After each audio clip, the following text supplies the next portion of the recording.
New country, new mindset. Joan shares how Japan reshaped her studies and why real success starts with preparation. She began in the sciences, then eventually settled for medical anthropology, linking her coursework to a project on elderly care in Kenya.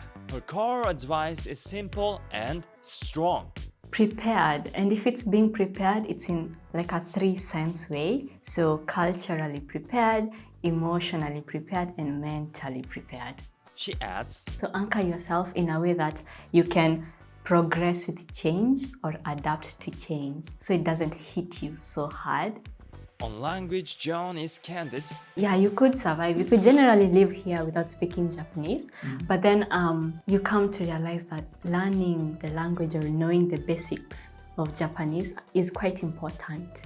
And her chopsticks hack.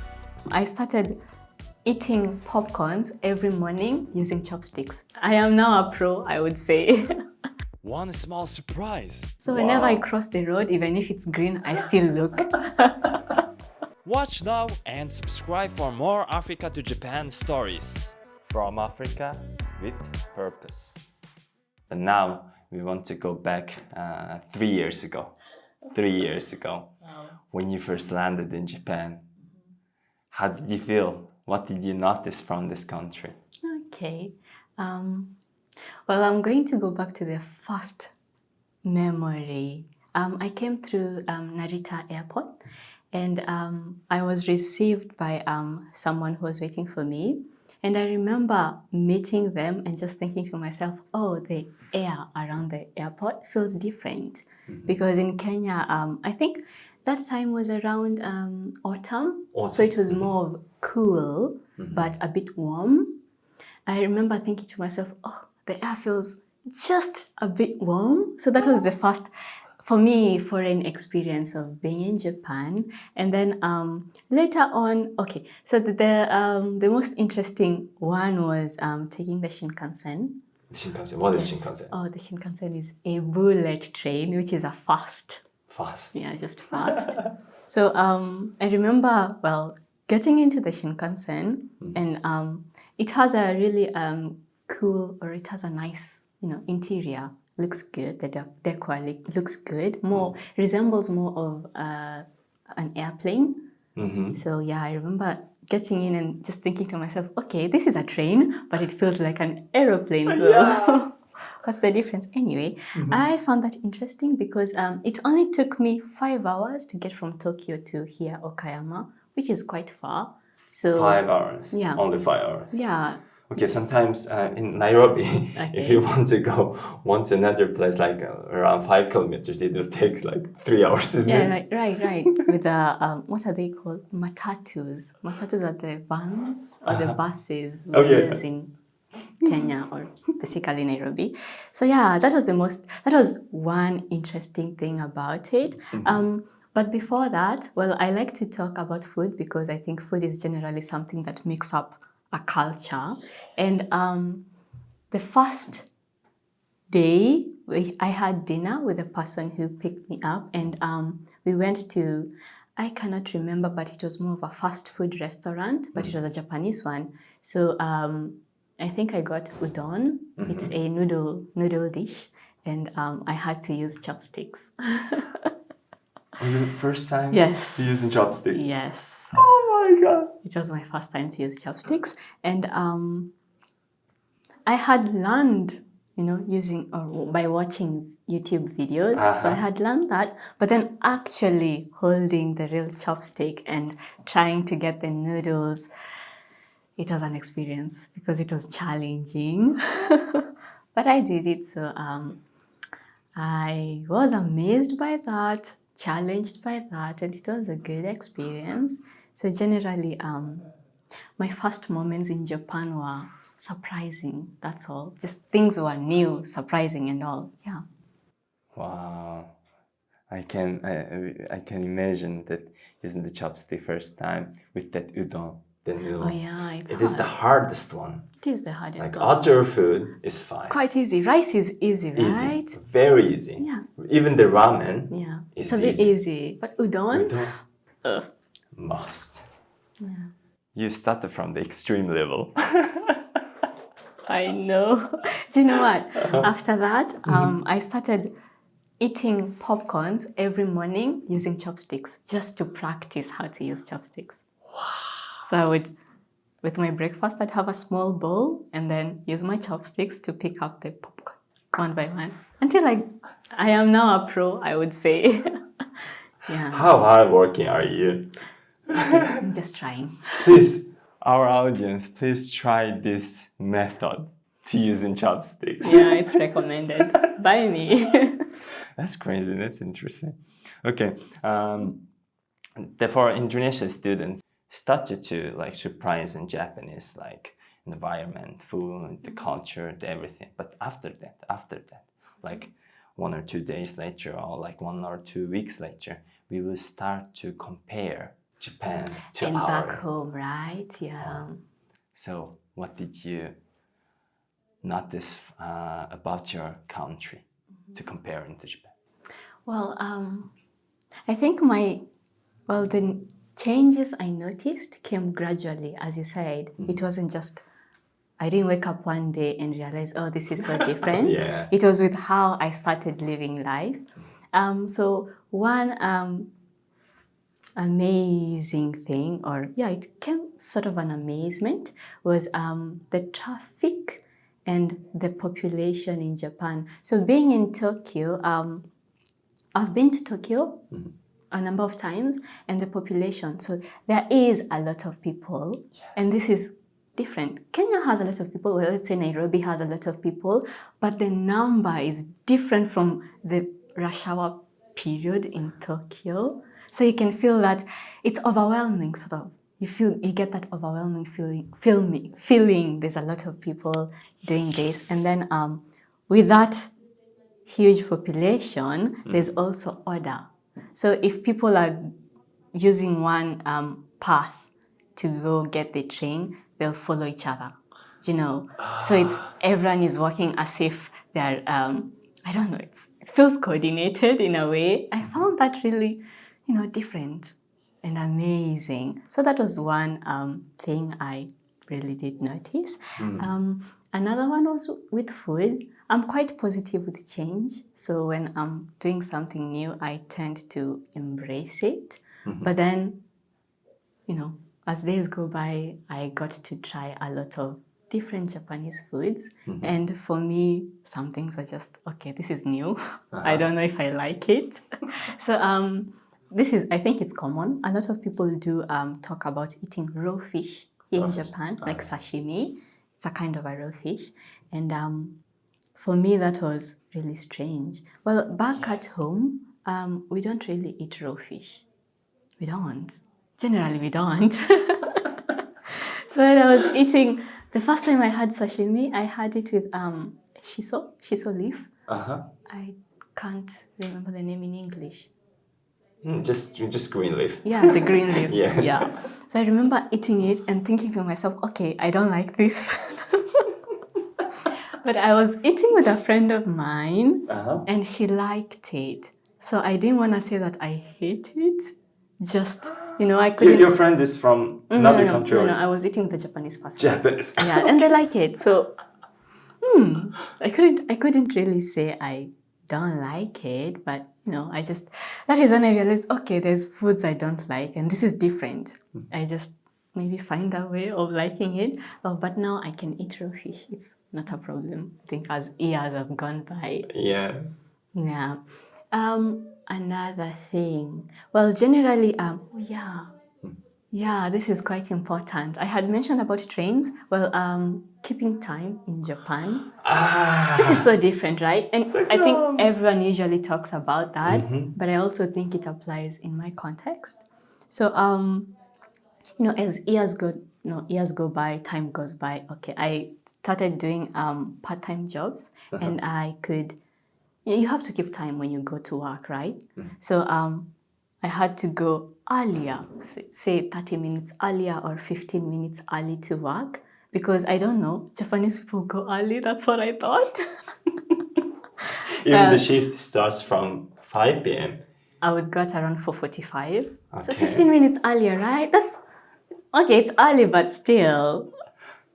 when I was in Kenya, I went just in time. So if something starts at 5 p.m., I would go at around 5 p.m., not 4:45. So I really found that hard to adjust to in the beginning. But, you get used to it. So I got used to that. And then I also wanted to, say that trains do get there in time. So if the train schedule is at, say, 4:14 p.m., it will be there at 4:14 p.m. So I think that's convenient. Yes. Because when you were in Kenya, did you take the matatus, the buses or the vans? I couldn't take it, but I could saw it. Okay. Yeah. So time is not really something that's really kept because you don't have like a time schedule. So it could be late, it could be early, just varies. But then here in Japan, it's like strict. This time, this time, this time. And that's one of the big differences in terms of time. Yeah. From Africa with purpose. You say the good, like kind of good things about the Kenya, not Japan. Japan. But at the same time, like in Kenya, I feel very good things. As an example, the time when I'm living in Japan here, when someone late, I feel like uncomfortable. Like That's started to true, feel right? uncomfortable. It's anxious. And sometimes the trains will late because in of, Japan. sorry to say that, but because of someone suicide on the train lane. That happens in Tokyo. Accidents. And people are saying, what are you doing? To that who died on the train lane, they're like kind of bullying. Because putting fault on them. yes, if you want, they are saying, I heard in Japanese, they are saying, if you want to die, please do it your way. Why are you Inconveniencing people? For me, are you human? Man, are you human?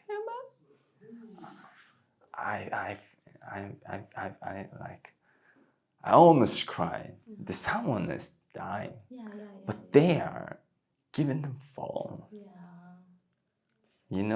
Because of the time, only time. And it's only time. It's time. But time is important. Okay. Yeah, important, but it is not important than the human life. Human life is Not important than us.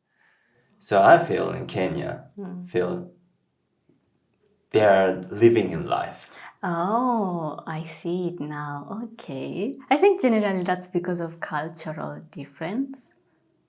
So That's a normal thing for you, but not for us. Could you please explain what is going on there? really, I mean, okay. The now way because of thinking.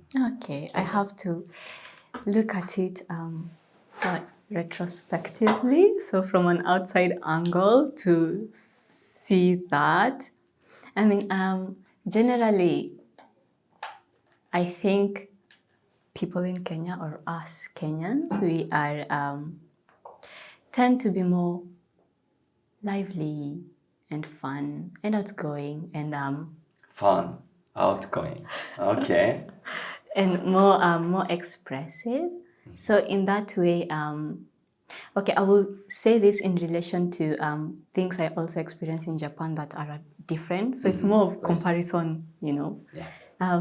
It's for example, saying hi to someone when you were walking past them. So here in Japan, it's not common to do that. Yes. You just can't say hi to a stranger, right? Yes.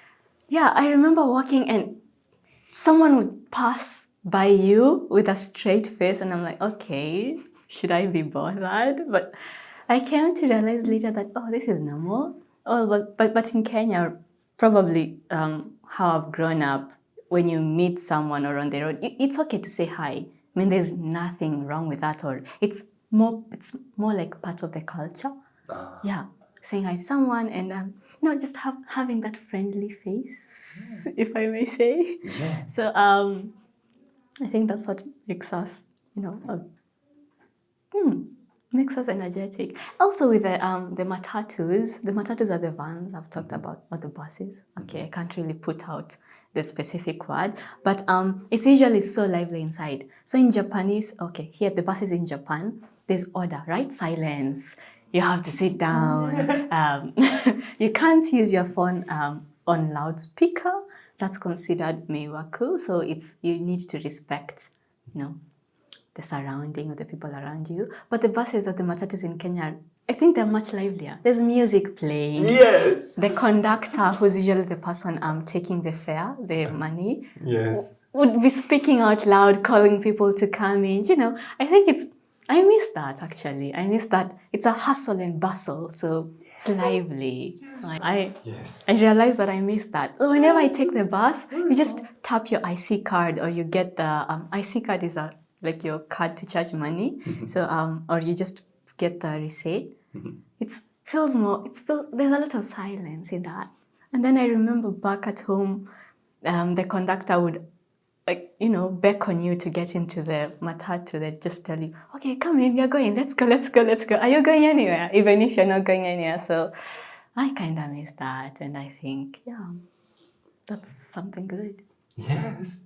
But when you live in Kenya, in Nairobi, like, we can't, like, have to say, notice that is good thing. Oh, yeah, because is it's normal. It's normal to me, right? But when you go out, That is when you see you it. understand. Yeah. That is very good. Yeah. So who are living in Kenya, you are living a good life, actually. Yeah, There are a lot of problems, but there's some problems, Yeah. definitely. Every country has problems. Japan has its problems, so yeah. yes. And yes, you have the problems in Kenya. So we want to hear a bit of that, like social problems, but in your life, Okay. before you come to Japan, like, is there had any like moment you realize that, oh, I have to go out and I have to see what's going on in the other countries. And also, like, some students, they feel a very they experience very hard life in their country, and they trying to go out, and after learning a lot of stuff and go back and trying to solve the problems. Did you had any like moments you realized, oh, this is not good in Kenya? There's something I could do about that. I think, well, growing up, I've definitely looked up to people, so having role models and seeing people who've done great things. So in that sense, or in that way, I've also grown up knowing that I would want to do something, right? And this is where your question comes in. What is like a social problem I thought could, use more of help? And well, I'm really passionate about healthcare. Generally, anything related to healthcare, and a bit about gender and education. So I'll just talk about healthcare. I have lived in rural area of Kenya, and a bit in the urban area. So I can say I have experience in both areas. And one thing that I noticed, well, generally, I think in developing countries, healthcare tends to be an issue. It's something that could be common in some of the countries, but in Kenya, well, where I did grow up, I grew up in a part called Narok. It's I don't know if you know it. Do you? Yeah, You've a heard bit of it? from the map only. Okay. I grew up there, and our local health center was a bit far from where I lived, and if I ever went to the hospital for whatever reason I did, I'd have to. It's a bit far, so walking. It's not too far, but it's a bit far. So why am I saying it's far is because I was thinking of older elderly people. So if I consider it as far and someone elderly would want to go to the hospital, how would they see it? must be too far for them, right? And sometimes transportation would not really be convenient for that. So I think that is a challenge. Just the location of the health center being far, and that could lead to inaccessibility. So in that way, it could hinder or discourage someone to go to the health center.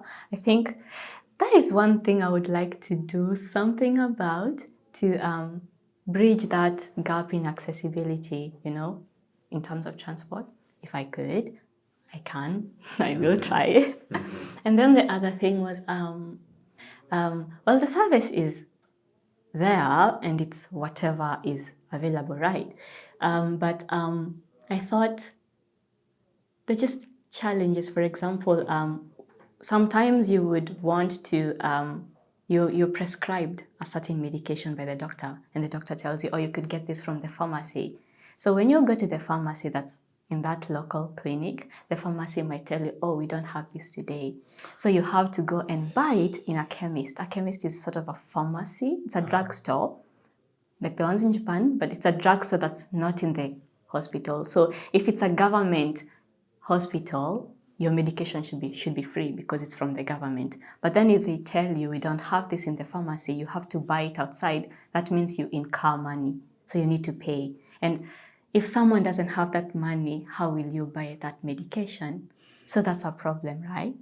Yes. You have need for the place that you could get it for free doesn't have it. And so you need to source it from outside, but then again, you might not have the money. So that's a problem. Why don't we have enough medication that should be there, or that should be, readily available? So I think that's an issue that I could work on, or we could work on. Yes, anyone could. Yeah. So I thought that was quite important. But generally, I focused on the rural parts. Some places do get or have that medication, but I wouldn't say that all places do. So challenges do exist, as well as positive aspects of it. So it varies. It's more of a zigzag or pattern. The other one was with education. I think, well, I'm comparing this to Japan. Exactly. I have done part-time jobs, and I have taught high schools before. Okay. So my most recent job was in a private high school here in Japan, and you can readily see the difference that's there in education from what we have in our countries. So I don't know if you've experienced that and compared that with your country, Mongolia, but for me, I did. One thing was with, generally, I think how students or how the education is given or taught. I think here they emphasize more on practicality. So the practicalness of it, yes. I was in a school that focuses on, it's more of a technical high school. So they focus on if your student is learning to, the aspiration is to become a chef or someone in the culinary area, they would focus on that entirely, right? So they do practicals, they go to the cooking room and they do all that. But then when I was comparing that to the studies that I did in my high school, I've wanted to be so many things because I took a lot of subjects. I majored in the sciences, I did the social sciences, humanities, I did language. So I had a vast, variety of what I could do. I did I was fortunate enough to have practicals in the sciences, especially chemistry, physics, and biology. So for me, I got that practical experience. But then I was thinking to other places where that practical experience is not as frequent as I got. So you don't really get, that solid knowledge in that way. But here in Japan, they do get that. And the emphasis is practicality, right? So for me, I felt like the emphasis was more on theory. I learned how to do something just by reading, but I didn't get to do it by hand. So I think it's such a wide gap in how the education is. And if I could, I would emphasize more on practicality, because I think things right now are more practical in general. Theory does work, but practicality does solidifies it, gives it more strength in that way. So yeah, but for now, I will stick to advocating on healthcare. That's something I'm really passionate about. Yeah. About the education, I really want to talk about the education, because I think the education is the key for the future. You know, after we have the primary needs like health, food, and safety, etc., we have to think about our future. You have to think more about the development. The development means not the tall buildings, not the highways. It's more like having a good life. Oh, yeah, Yes. So for that, we need to focus more on the education. But somehow, why? I don't know. The developing countries not focusing on their education. I think that's... They know it's important. Yeah, it is. It is important, definitely important. Somehow they just forgot when they are doing some like thinking about the money, the budget. They are like adding more budget on the roads, more budget on some electricity, more budget on some other things. Buildings and all, Yes. infrastructure generally. Yes, infrastructures. But education, we left like this. Okay. Yeah. Please do it. And if they do that, the education that ends up becoming good is private education. It's not the public education. So there's a big gap in how private and public education are done. I think that's quite, yeah. It's getting bigger and bigger. The gap is getting bigger. In my country, as an example, everybody wants to join the private high schools. Yeah. Why? Because it's better, right? Yes. If you go to private high school, you can maybe go to abroad with some scholarship.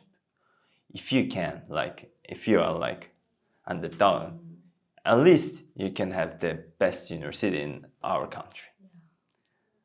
So I went to, I visited Kenya, and then I read some histories about education. It was quite new. Really? Yes. And tell me more. You know, as an example, your university, when it established, like around like 1850, it's before the 19th? Yeah. I do not know, but yeah. Yes, it's before the 19th. You know, it's more than like 100 years old. Some universities have like 200. But in Kenya, I asked which one is the oldest one, and they said like... University of Nairobi, or which university was it? Then I think the Nairobi, Okay. I guess. And even the high school. Every school. Oh yeah, they established long ago. Yeah. Yeah. So, okay. Kenya is now developing the education system. They have some good schools. They have some good like buildings. They have some good campus. But how about the teachers? Yeah. How about the teachers? Well, I don't know. They are good at their job with their like capacity. Yeah. It's yeah. They are like full of the capacity. Yes. They are quite doing well. They have the equipment as an example. Yeah. Here in Japan, there are a lot of equipments for the teachers, for the students they can use, and also the books. Like there are a lot of research books. You know what? Everything. Talking about books, when I was looking at the high school books that are used by the students, as I mentioned earlier, the books were emphasizing more on practicality. And when I was comparing it, I was like, I did more of theory. I should have had this book in high school. So yeah. So here have a lot of possibilities, a lot of chances to like increase the skills of the teacher and the education of the students. But in developing countries, But I think we could do that. I think if we put more effort or if we put more attention to that, we could do that. It's not something that's far from reach. yes, if we just trying to make it good, it'll be easy. Yeah, definitely. Like somehow, the first step or the second step, maybe the 10th step would be hard. Oh, yeah. The next, they're very hard. But the first, at least the primary needs, we have to do this on education. So on this podcast, I want to share my future goal. It's dream, like a dream. I want to make like high school, let's say high school, but it will start from the first grade to like until the graduation from the high school. I want to make the whole school like high school in Kenya. Oh. We want, my team want to establish some school in Kenya because you know, Kenya have lots of kids. And potential and possibility. Yes.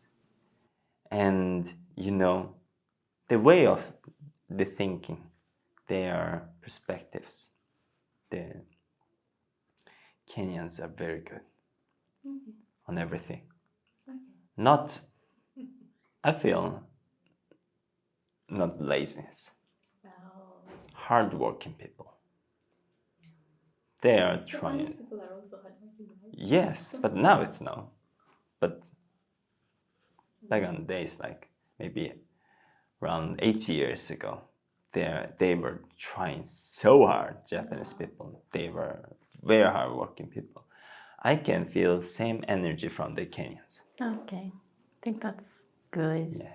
So It's a good dream. if we make a good high school and if our graduates, the graduates would get a good education from all over the world and go back to home and make a team and started to change the Kenya.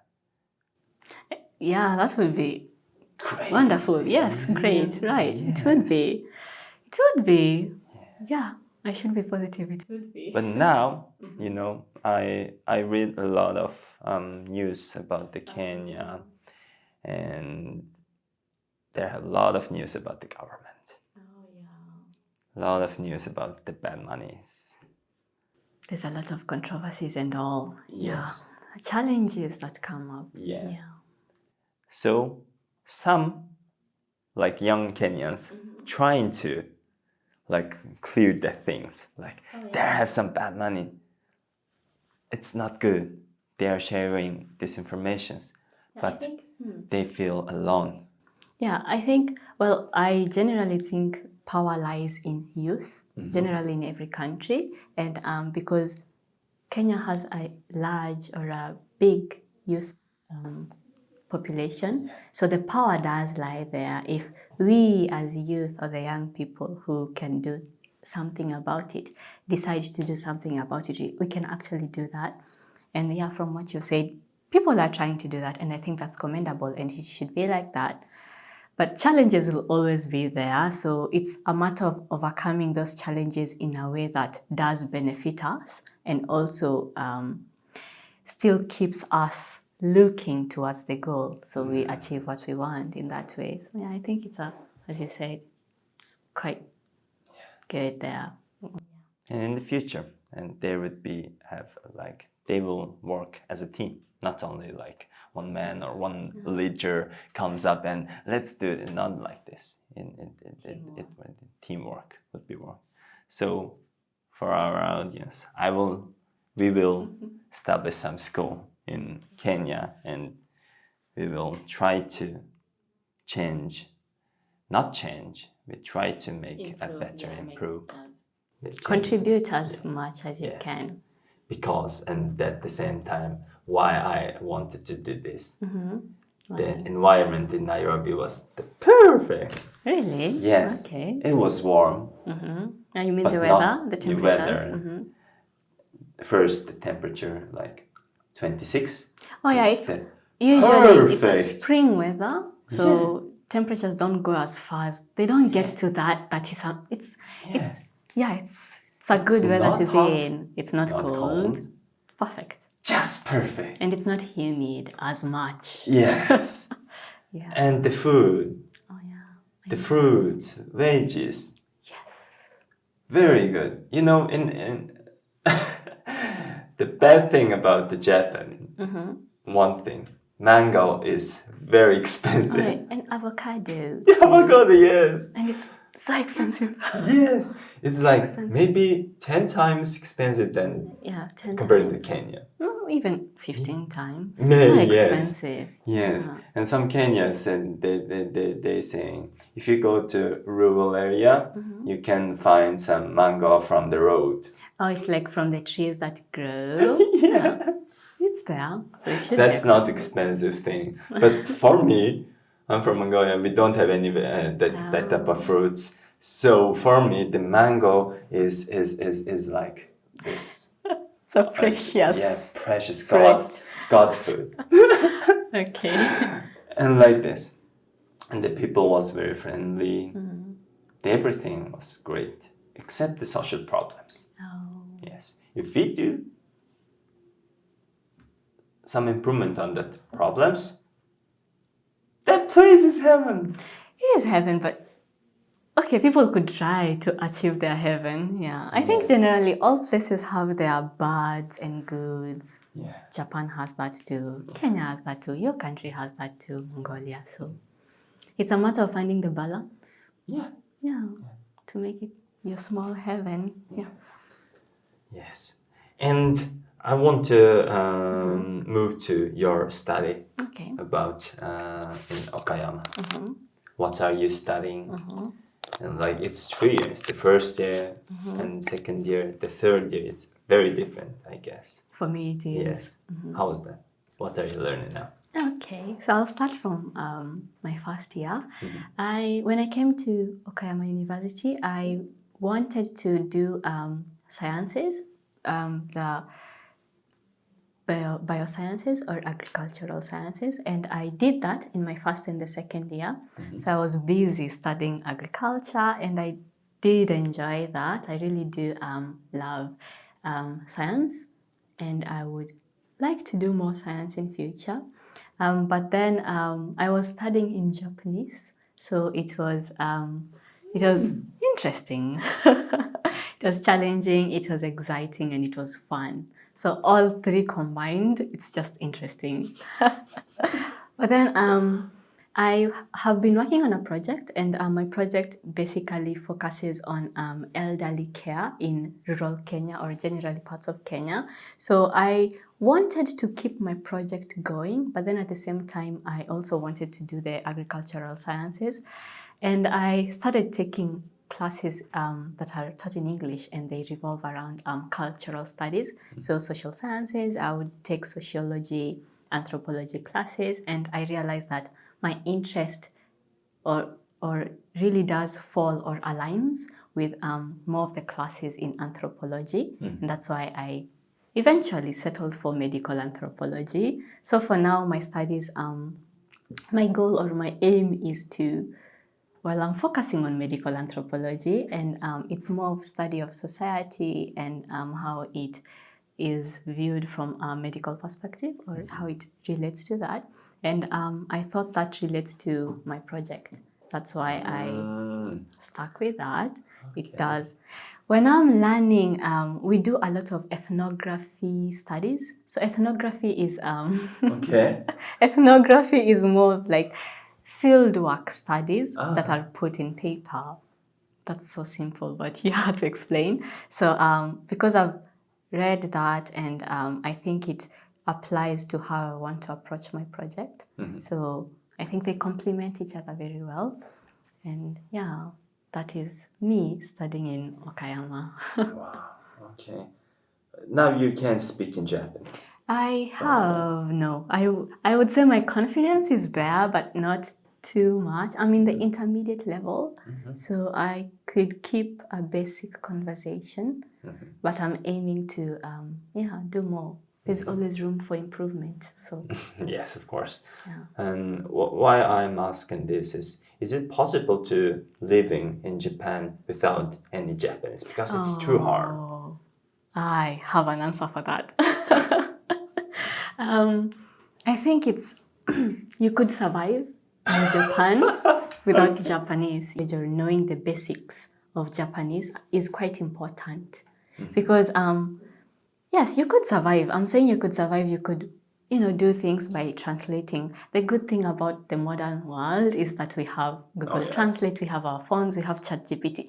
Things can help a lot, but then at the same time, if you're looking to study, if you're looking to get a job here in Japan, you need to speak the language, right? If you're looking to make the connection with Japanese speakers who are Japanese people, if they don't speak the language you do, which is probably English or whatever language you speak, you need to speak Japanese to be able to, make that connection with them.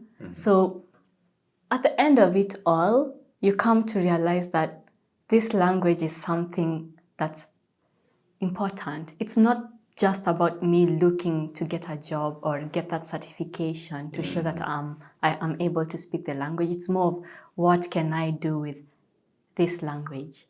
What opportunities will this language open for me if I do speak it or if I do understand it in that way?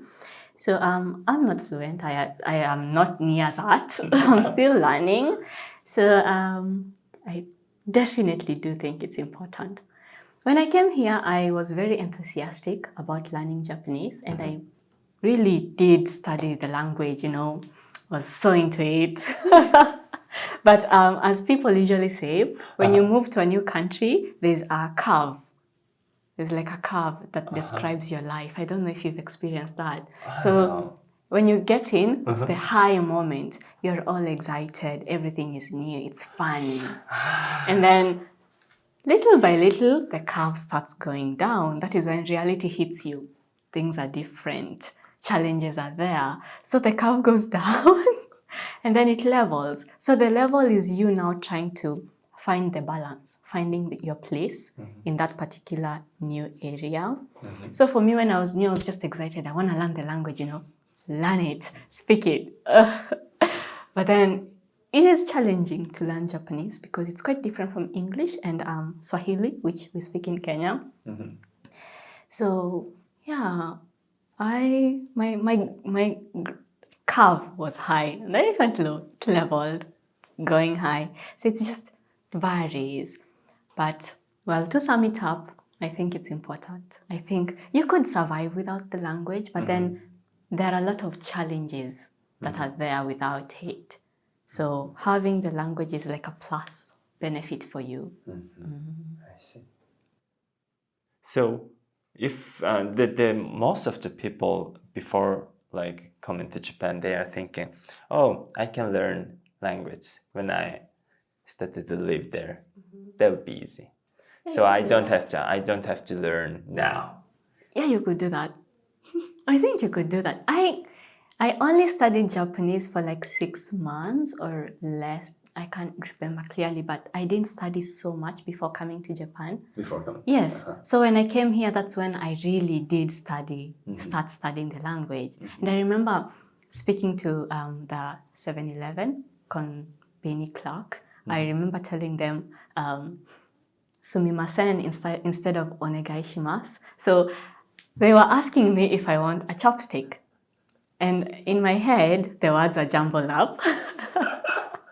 So, they would ask it, ohashi do saremasu ka? And Do you need chopsticks? yes, I said sumimasen. Excuse me. Yeah, and they looked at me as if, I didn't understand you.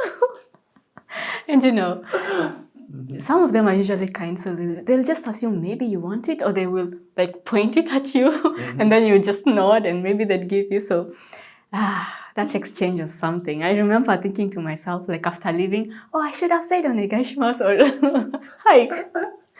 Anyway, yeah. So language is quite important. Yes, that's true.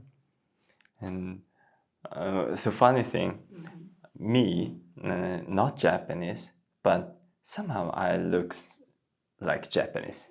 Yes, for some Japanese people, they are thinking, me, you're Japanese. So even when I can't speak in when I couldn't speak in Japanese, they just Speak to you speak. in Japanese, right? Yes.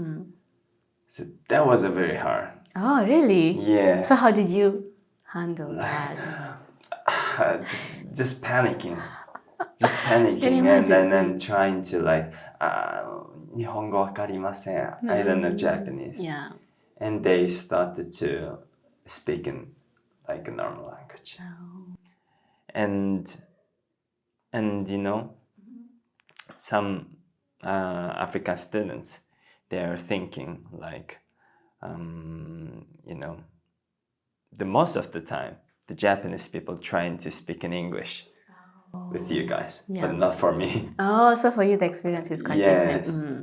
So they are when they are trying to speak in English with the African students feel some like uncomfortable. Because someone they know Japanese. So speak to me in Japanese, Yes. right? But don't worry, that is a good thing. That is a good thing. Yeah, at least you know in work, my colleagues sometimes they will forget I'm not Japanese. They are using a very high level of Japanese. I couldn't understand the half of the conversation. Like, my brain is just freezing. That is hard. But for you guys, it is a very advantage. I think, yeah, it is an advantage. So I started to wear my national clothes Oh. to show them I'm not Japanese. Okay. Okay. That's so funny. Hey, thank you for listening. Don't forget to subscribe our YouTube channel. You said that there have a way, like go up and down, but when we experience that downhill, we think I'm the only one. Yeah, it's so isolating. Yes. Yeah. And started to like take a gap with them, friends, you know, and back home especially, like they stop chatting, stop video calling. And is there have any like thing to do doing this downhill? Okay. Well, as expected, or as you should expect, moving to a new area, there are definitely challenges that do come about that. And you can't avoid that. I think it's unavoidable. So the only way to do that is embrace it. Or just be in the moment.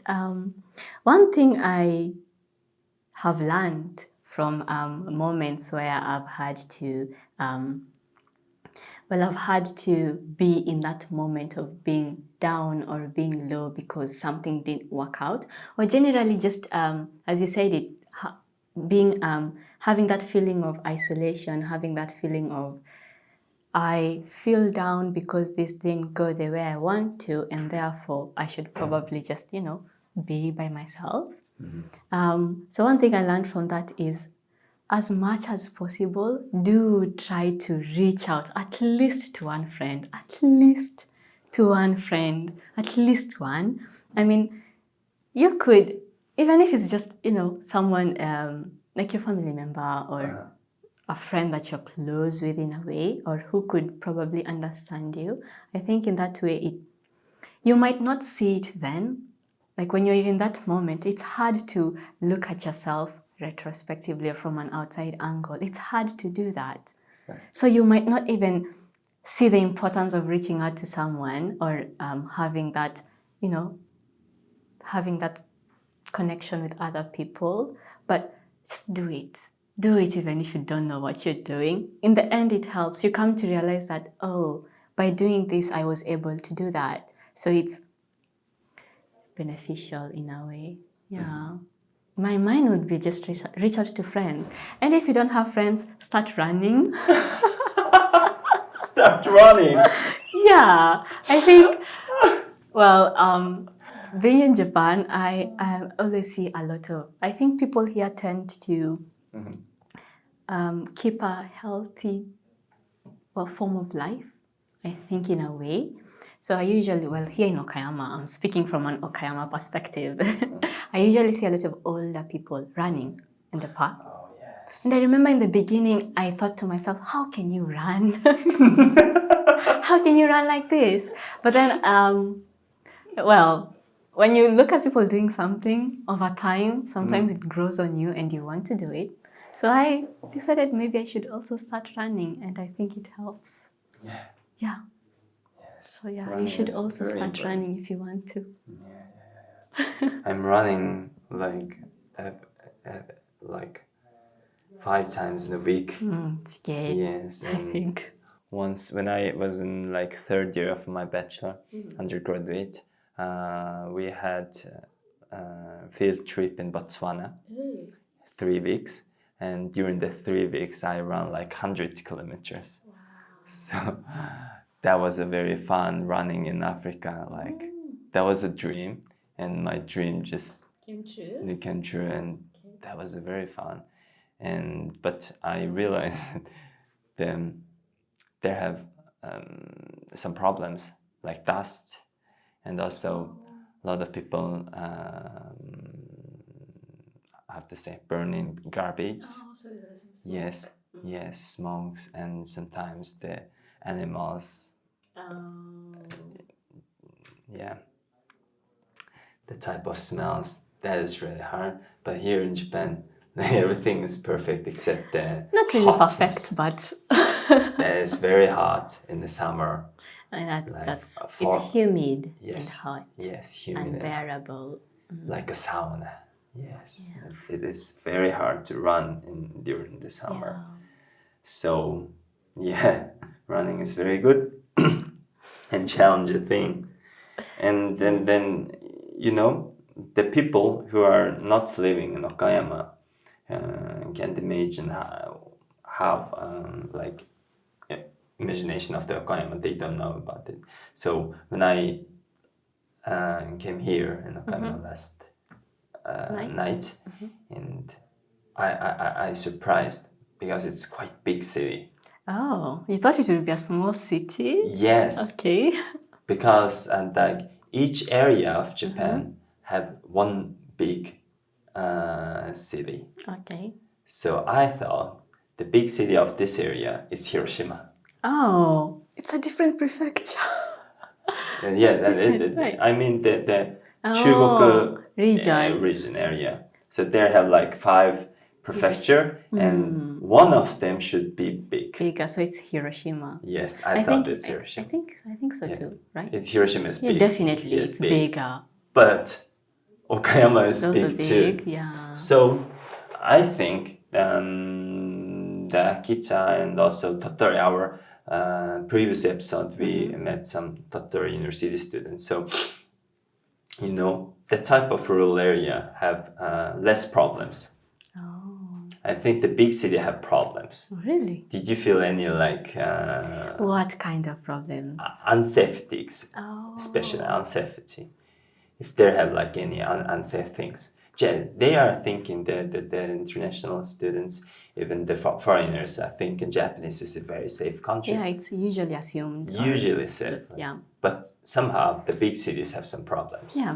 Have you ever experienced this type of problems or unsafety? Well, I wanted to say imamade, but until now I haven't experienced any sort of, feeling of being unsafe generally. Well, Great. because I tend to keep myself safe. Okay, that's great. So maybe not. But I think Okayama generally is safe.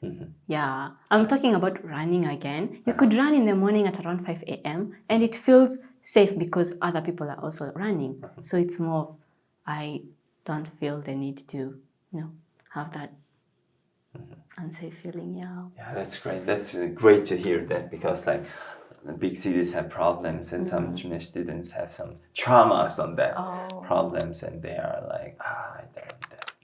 Do I have trauma? No. No, should I talk about trauma? Well, I think one was I was trying to.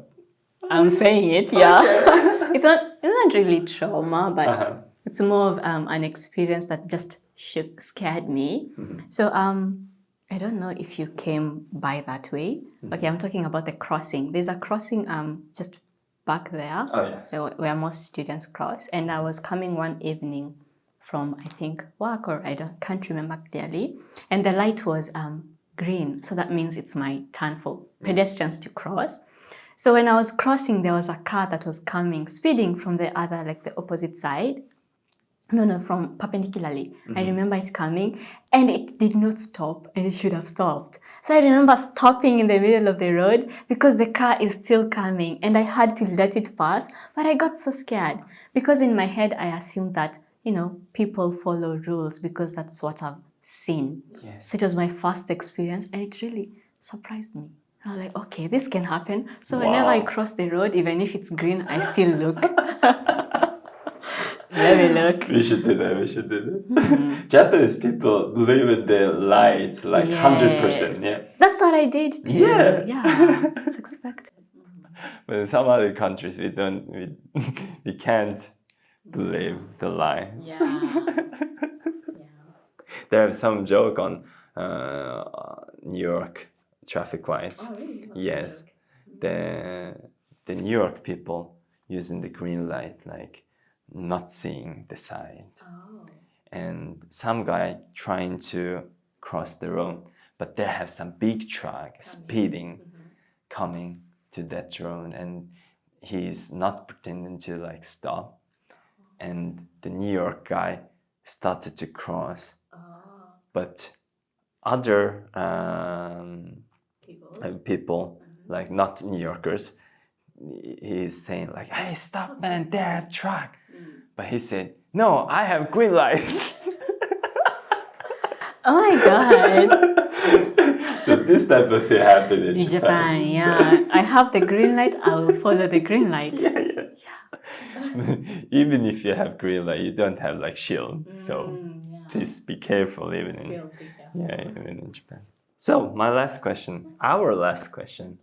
If you could give one piece of advice to like who want to come to Japan from Kenya, especially in your hometown, could you please give some advice to them? Piece of advice. Yeah. Okay. If I could say one thing, it would be to be prepared. And if it's being prepared, it's in like a 3-sense way. So culturally prepared, emotionally prepared, and mentally prepared. So I'm saying this because as I mentioned earlier, for me coming to Japan was just exciting. I did prepare myself mentally, but I didn't. If I could go back and saw myself differently and actually gave myself advice, I would tell myself to be more prepared. So it's more of having that emotional or mental anchorage. So anchor yourself in a way that you can progress with change or adapt to change, so it doesn't hit you so hard. Because there's a lot of changes you get. For me, learning the language, trying to adapt to a new culture, a new environment. What else? Trying to just be myself in a new culture and embrace a totally different thing from what I've grown up knowing or grown up in. So just being prepared. You don't have to study Japanese before coming, or you could manage. I started studying Japanese intensely here, so you could manage, but having that mental strength, it's more of having that capacity to be able to go with the change, embracing that change so that it doesn't hit you so hard. So you can come out, not even come out, you can go through it.